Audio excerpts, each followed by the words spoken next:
Yes, as this was made for the advanced students, but I believe it's open to everyone interested in logotherapy. So please stop me anytime. I've prepared a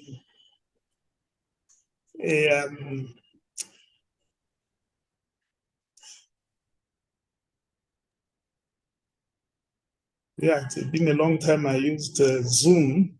Can you see? Can you see the my Yes. presentation, the slide? Yes. So I prepared can see this. it. Yeah, I prepared the slide, and for me, the main audience are students who have started the advanced course. And we would go through the different modules throughout the year just to accompany the students in their learning process. So the first of this module is titled Life as a Task. So basically what I thought when looking at this title, I really liked it as a first presentation, Life as a Task, because at an advanced level, we are expected to learn or to apply logotherapy in a process of assisting other people in different practice, not necessarily not only in counseling, but it could be in research as well, even in teaching, even in business. For me, I feel like the sky is the limit in terms of applying logotherapy. I thought I should start with you, just share some of the quotes, and one of them is from Terea, who is actually the person who designed this course. And for me, this is just a way of acknowledging her as one of the greatest teacher I've had in my life. So when writing these modules, she wrote somewhere, you can stop me anytime. She wrote somewhere, this clarifies for you that you, meaning students or any learner of logotherapy, that life is unconditionally meaningful. We grow in human stature as we answer the constant call to responsible choices and action, each in our own life and circumstances. I thought this is so important to reflect on from the beginning of the course, that life is unconditionally meaningful. And how we unfold that is by the different responsible choices and action we take. And by the way, there is written Terea, the course leader and the art of living.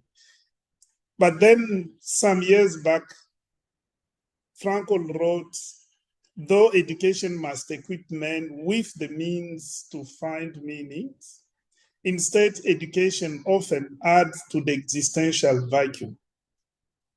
And then he also suggested that logotherapy is essentially an education to responsibility. So on this slide, you would see, I've actually, for me, the key words are life, education, and logotherapy, which are actually the main things we will be preoccupied with during the whole course of this this training. So it will be learning logotherapy in an educational environment to apply it really in life. So for me, I thought these are important quotes one could reflect on. And the reason I choose those three, those quotes is because there are people, I don't know about you, who believes, I'm working in a health environment. We believe that health in general worldwide is in crisis. And there are people who say it's the same. Some authors have written education isn't working. We know, for example, that there are a number of, quite a number of postgraduate students who are prone to suffer from several mental conditions, which include depression, anxiety, and other conditions. There are several academic stressors, which include fundings, issues, job insecurity, poor work-life balance, poor relationship with supervisors, teachers, and lecturers and facilitator. And that can apply in our case as well, that we might have poor relationship with our students. But I'm even uncomfortable to call them students. I feel like calling them fellow learners in logotherapy, as I'm still a learner as well. And lastly, we often overlook the relation between health and education, meaning that even this course of logotherapy, if it's not properly provided, it can be a cause or a contributing factor to poor health. And it's important to be mindful of that. So still looking at the crisis in education, one might ask what could be the cause of this crisis. So there are possibility, some would suggest, as contributing factors to the crisis in education. Some would say no, they are just the workload is just big, that there are more informations and knowledge, skills which the learner have to process or manage, and that can be stressful. There is also some who suggest that it could be academic pressure, that the system, the learning system, the educational system is too demanding on the learners with very little support, that you have a lecturer or a teacher or a supervisor who is just asking too much from the learner while providing very, very little support. But some have said this could be related to the philosophy of education itself. Philosophy here is the view education presents, the view of what it is to be a human being and what are the values. And Frankl says about this that by offering our students such reductionist concept of men, we are reinforcing their existential vacuum. Basically, what he was referring to is that if we consider a human being as an object, as a machine, we actually we are preparing them to be victim of existential vacuum, because they would never be aware or would never be given an opportunity to live fully as a spiritual being. So after all this, I thought I should share this stage.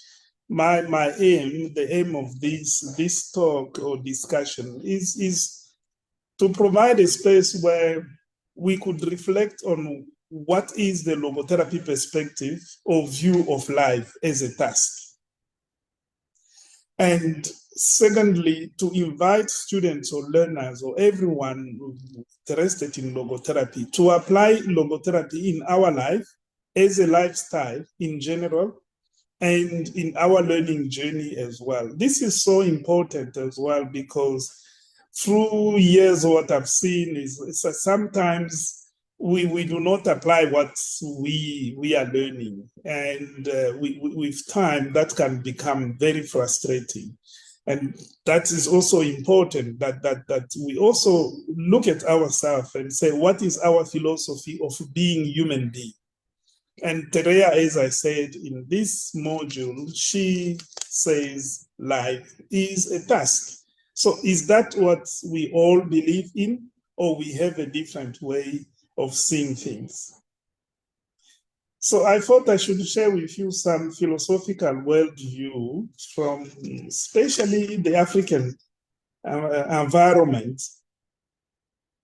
In this quote, the writer is talking about an artist who's called Udus, and he was asked about where he gets inspiration. So he says for him, inspiration is the Yoruba idea, which he encountered as part of his own education, that just before birth, every uri, that is a word that can mean consciousness or head, comes to an understanding with God as to the trajectory of their future life.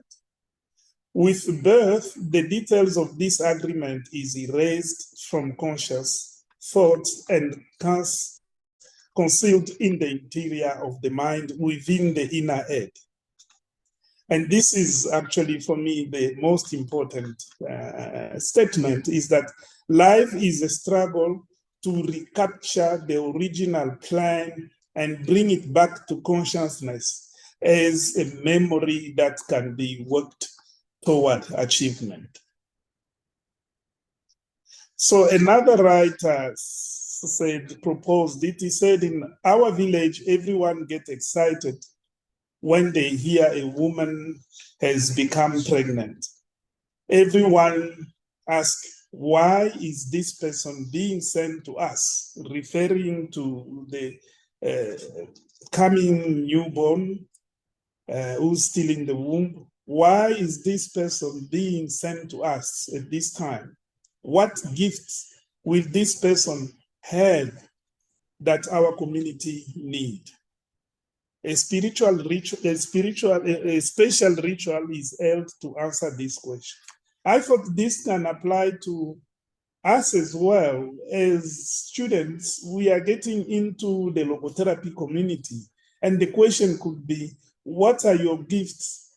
What are your contributions are you called to bring to this community?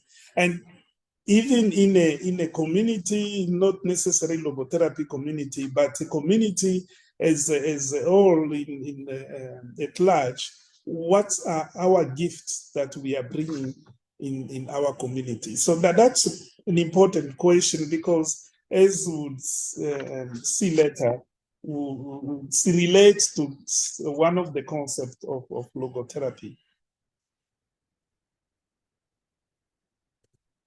But then some as well from the Bible reading, they've suggested that this implies that human beings have a particular responsibility to care for Lord's creation. So you see, there are different philosophical worldview.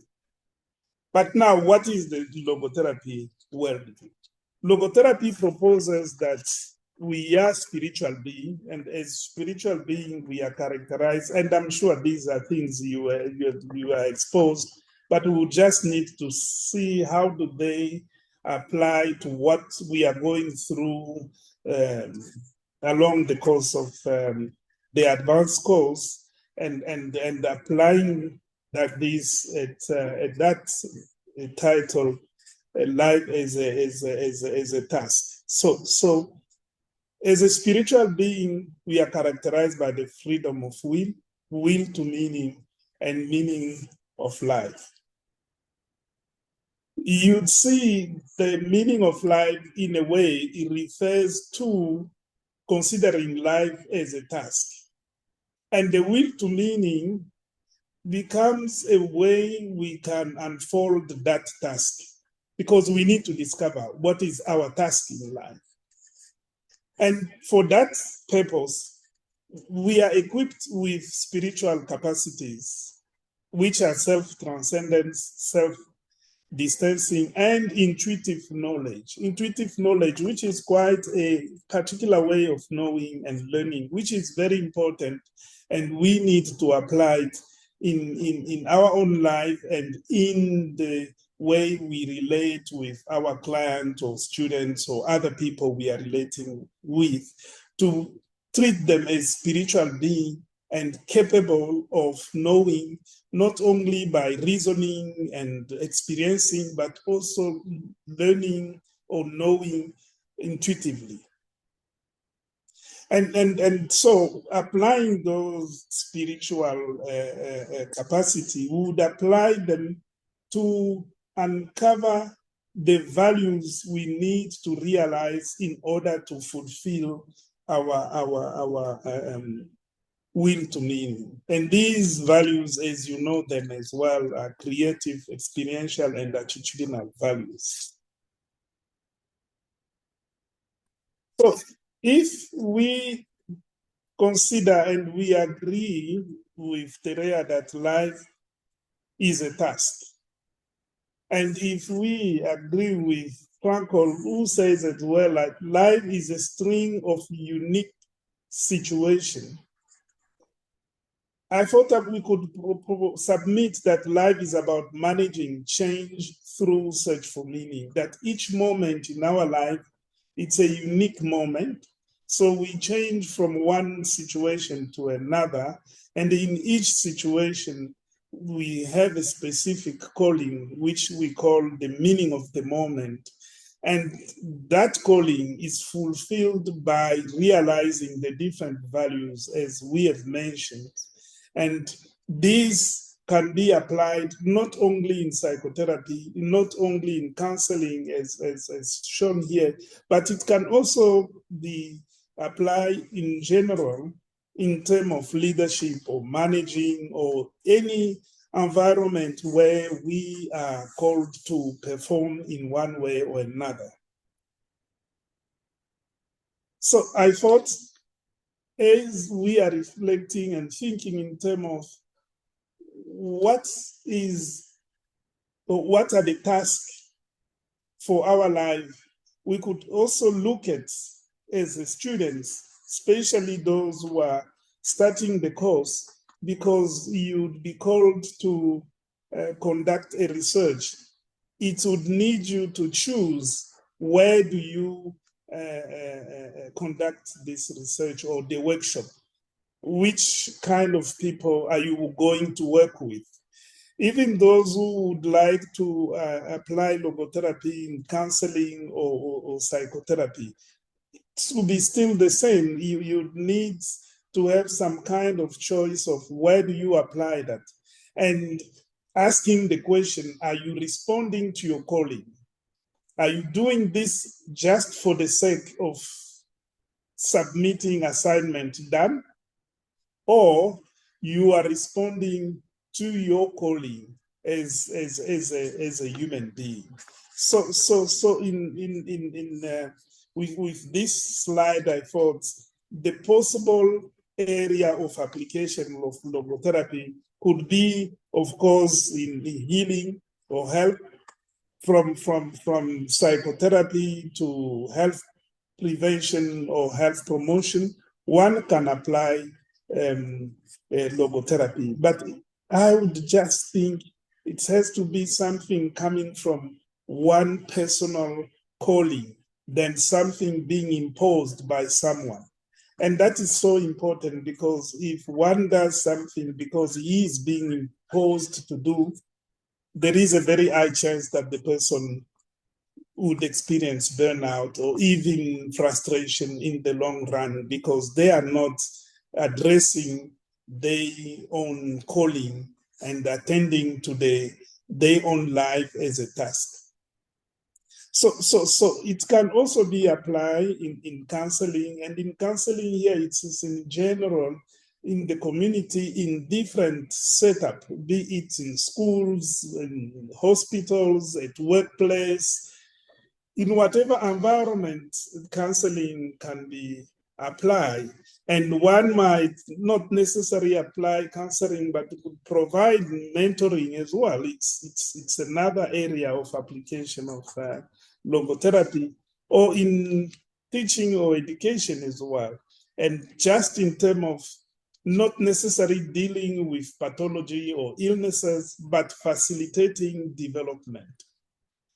And lastly, one can also use logotherapy in coaching or supervision or teaching. That's just facilitating somebody's performance or facilitating learning for other people.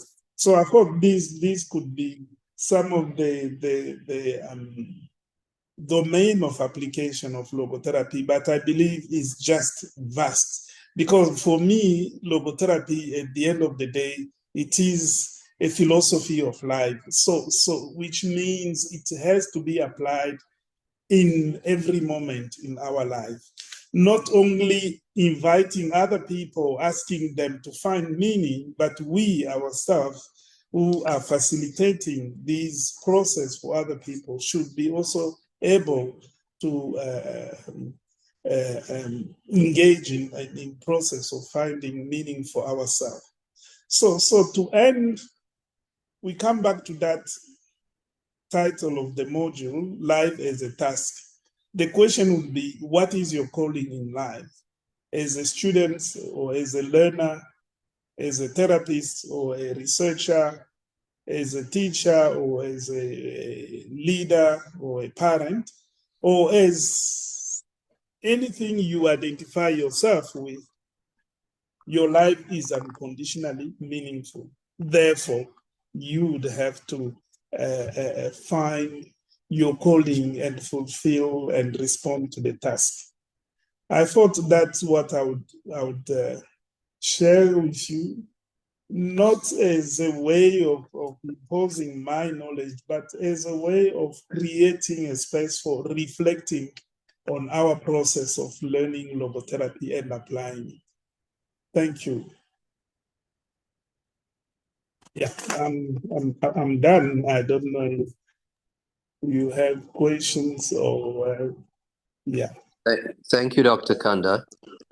I would just really like to thank you very specifically for including the philosophy of the Yoruba, and particularly as we are an African institute of logotherapy, and I think in some ways the only one of the very few on the continent. And I think it's wonderful that we look to some of the great philosophies of our continent in order to understand logotherapy in terms of our lives. And I found myself questioning when you spoke about how there are rituals of great joy when the community finds out that a woman is pregnant, because what is that joy about? It is about celebrating and anticipating the why and the what. Why is this particular human being, this unique being brought into our particular community at this particular time?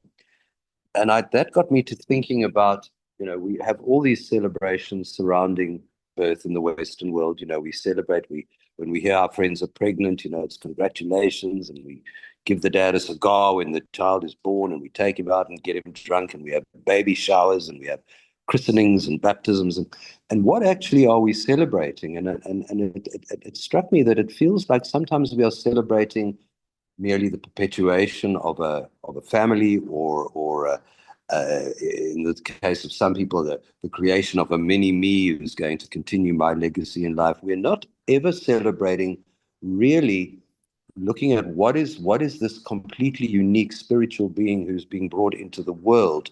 Why are they being brought into here? And I think the thing at this particular time is so important. And that's just kind of just shifted my whole thinking around the whole idea and notion of life as a task, starting even before we are born. So I think it's wonderful that you included this in the talk, and something that we should be exploring a lot more in our work, particularly on this continent, and also sharing it with people of other continents, because that is a very profound way of looking at the meaning of the birth of a unique spiritual being, a human being who is brought into the world. Thank you.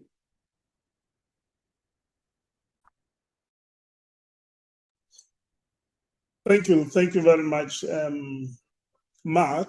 That's true. One of the reasons I've included these African worldview is because when I started logotherapy many years ago, one of the objections I had was, but you know, logotherapy, it's a Western school of thoughts. It can't apply to African. And I was like, okay, let's try and see. I talked with Terea and she's like, let's see. And by that time, I was deep in the rural area. What I've realized is actually the concept of meaning and calling, it's actually, I would call it universal. It's universal. You find it in all the culture. And that's why the wisdom of Frankl comes back, because Frankl says we need to realize the unity of our humanity. We have one humankind.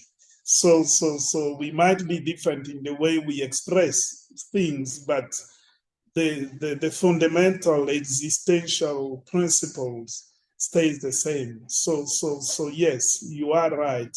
And the other observation which you touched, which applies to us, and I would like to hear Leighton's opinion, applied to us as students. Sometimes when we, as you said, we celebrate, we have this baby shower and so on, but they stay at a material level of buying things, giving gifts and celebrating and so on. But it doesn't go to a deeper level of spiritual dimension of the person. I feel that applies to us as well in our relationship with the students as well. Do we stay at a material level where, okay, I give you the books, now the video, just listen, go on Google and have intelligence and search, and then repeat whatever you have read?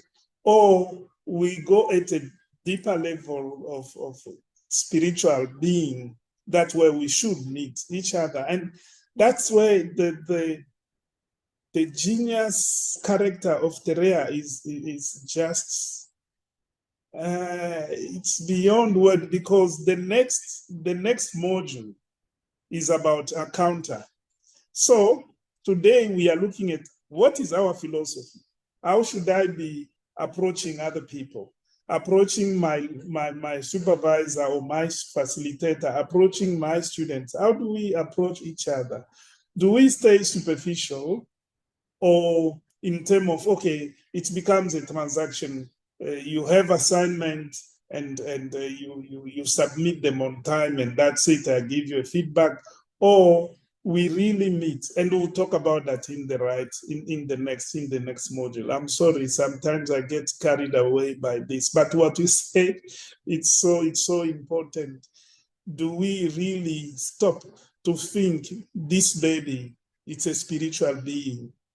How do we allow the baby to come in this world? How do we facilitate this baby to become what he or she is called to be?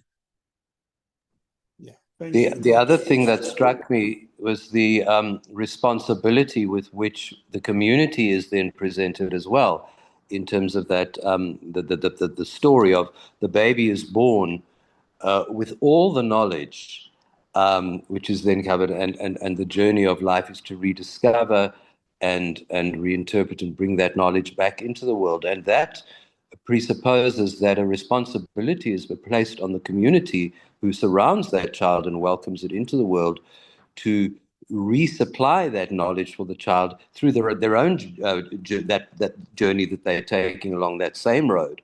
How do we then transfer our learning from our own journeys back into the ones who come after us, in order to facilitate that rediscovery of truth, of meaning, of the fundamental power and vitality of life?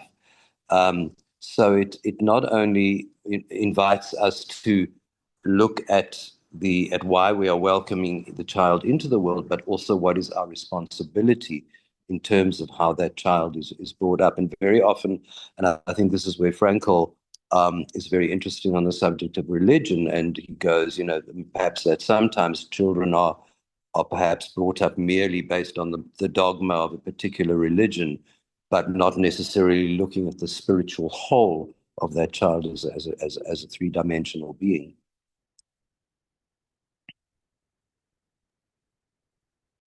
So if I may ask a question, so you just mentioned now, Mark, that the child brought up within a culture of religion, a particular religion, but not necessarily seen as a spiritual being. So maybe I'm jumping the gun a bit, but in future, when we're counseling or whichever sort of application we take, how do you relate? For example, like these African stories are absolutely, truly beautiful. But how can I, as a Westerner, relate to someone who's maybe very rural?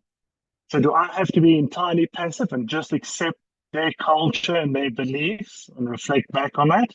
Or is therapy and counseling something that's specific to each culture and language, and you can't really cross that border? But for example, being a medical professional, I would struggle speaking to I'd struggle to do counseling or therapy or even guidance to someone that believes, for example, in traditional medicine, when it's very clearly, for example, it's a cancer or a malignant tumor, and they opt, let's say, for that sort of treatment. So that disconnect, how much am I supposed to push? How much am I just supposed to accept that culture? I know it's a very contentious and difficult subject in general to talk about, but I just think it's very real. It is. Dr. Kanda, would you like to, as a medical professional, answer that question? I have some thoughts on it, but I'd much rather you went first. Latin, I did not. Just correct me if I got you correctly. Your question refer actually to the issue of how do I relate in a counseling setting with someone Correct. from a different cultural background. Correct.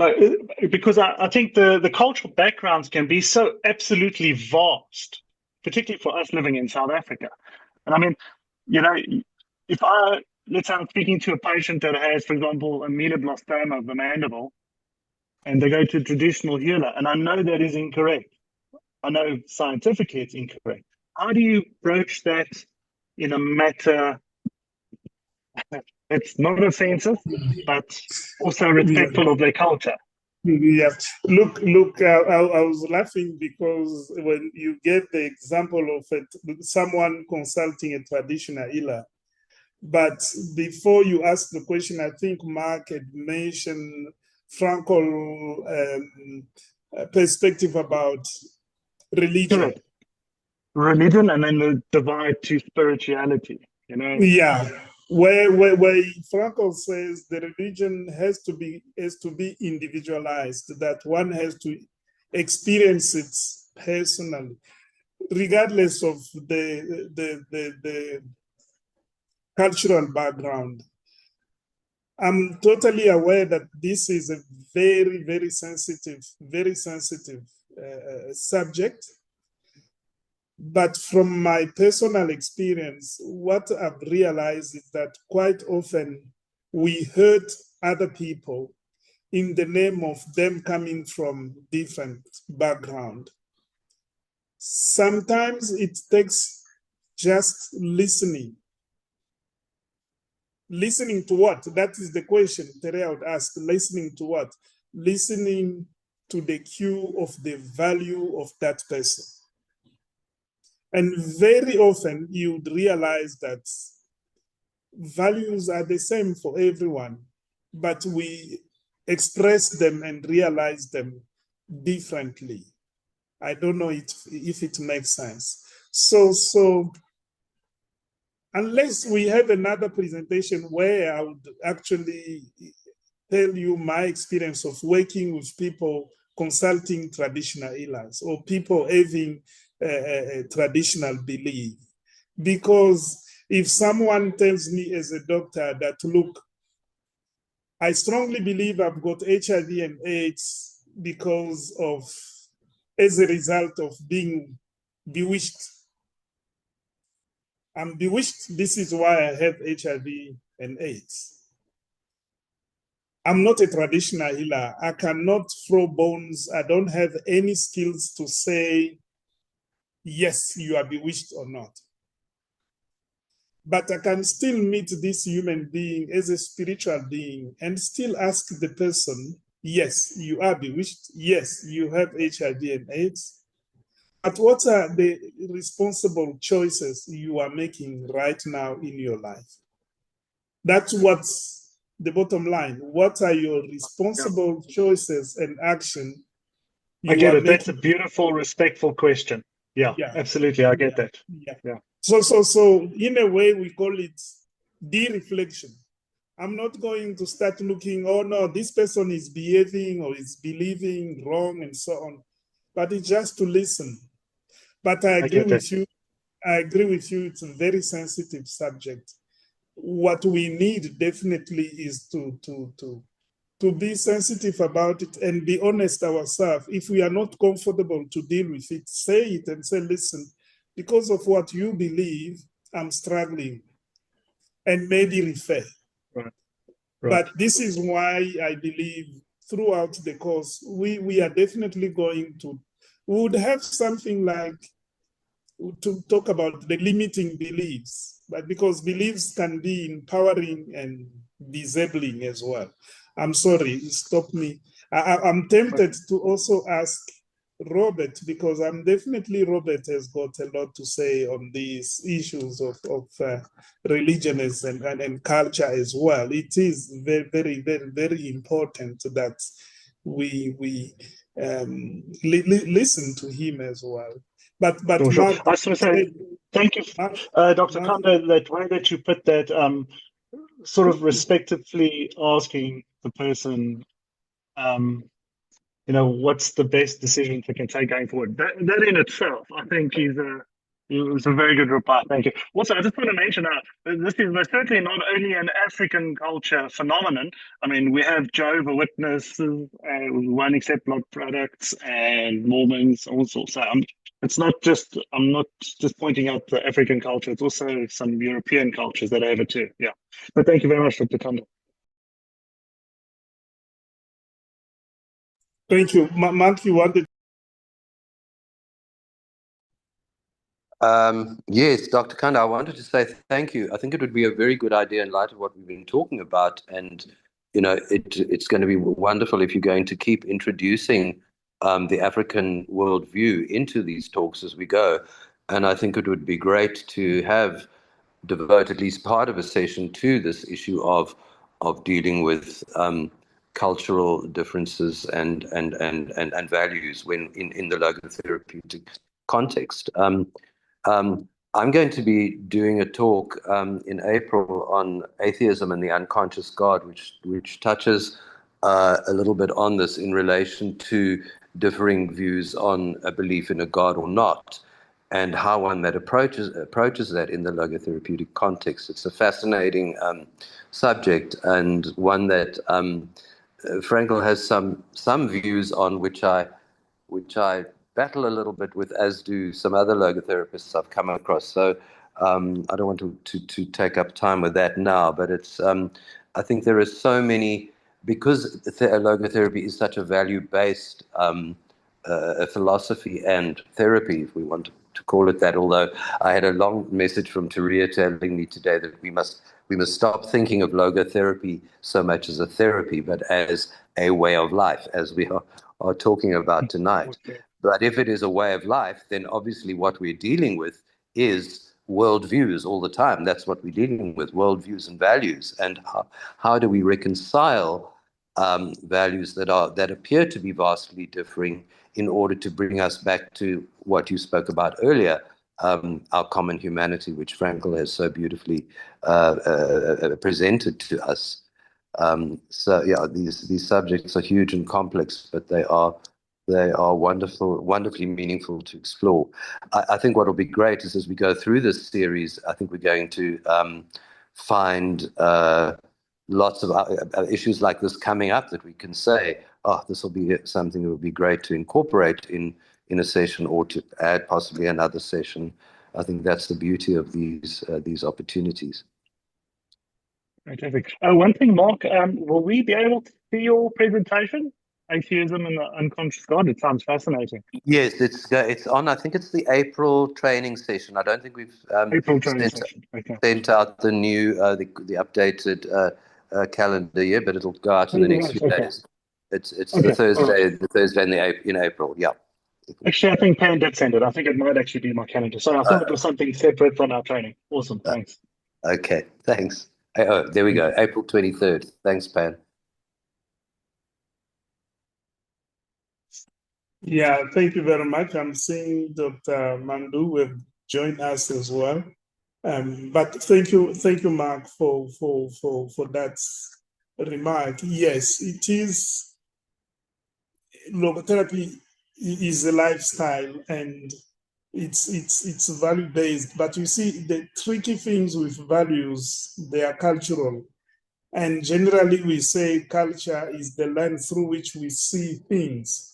But we tend to forget about it. We tend to not realize that we are seeing things or doing things based on these values because it has become almost like normal. We don't question it. So when I was thinking of this presentation, I came to the idea that values of culture becomes the fate of value of culture or philosophy of life is like the fate of foundation of a house. We never see the foundation of the house. We just see the house, but we don't see what is underneath there. And so logotherapy asks us to go deeper. I don't know if it's the appropriate way to listen, to reach the spiritual dimension of the person, and there we deal with values and the calling. Yeah. I only hope that as we go through the year, we will incorporate that to allow students to become, even ourselves, because as Leighton said, it's not only about Africa, it's all over. It's all over. Today, you go in whatever country, you find people from different cultures. And you cannot assume as well that because people are from the different community, then they share the same culture. It doesn't work that way. So it's a skill we need to develop because of the context within which we are living. I think as logotherapists, the notion of the logo hint and listening for and identifying the logo hint is very related to this. And I think often we miss the logo hint because the hint that the client is giving us is not something that we recognize in terms of our values, but it is a logo hint in terms of their values. That isn't sometimes so difficult to discern. And how do we develop our skill in that area? I don't think there's any kind of hard and fast rules that one can say, well, you've got to do this or that. I think it's a deeply spiritual process that we have to investigate. Yeah. Thank you very much. That's so important. The awareness of values and being tuned to logo int. It's an education on its own, and it allows us to discover who we are, while allowing other people to listen to their own values and calling. So I believe this. Thank you very much, Pen, Robert, Leighton, and Mark, and Dr. Mandu for coming. Yeah, it was a beginning which I believe it had to be as it is. So I'm looking forward to more interaction in the future, and thanks to you. Thanks, Dr. Kanda, and thank you. You're absolutely right to say we should go ahead with the session. I'm very glad that we have the session and that we have it recorded. I think it's a great session. our students to have access to our, as you said, sorry, not our students, our fellow logotherapy learners. Yeah. Thanks everybody for joining, and thanks Great, Robert thank for you, everybody. Thank you so much. Thank you. Good night. Thank you so much. Bye-bye. Bye.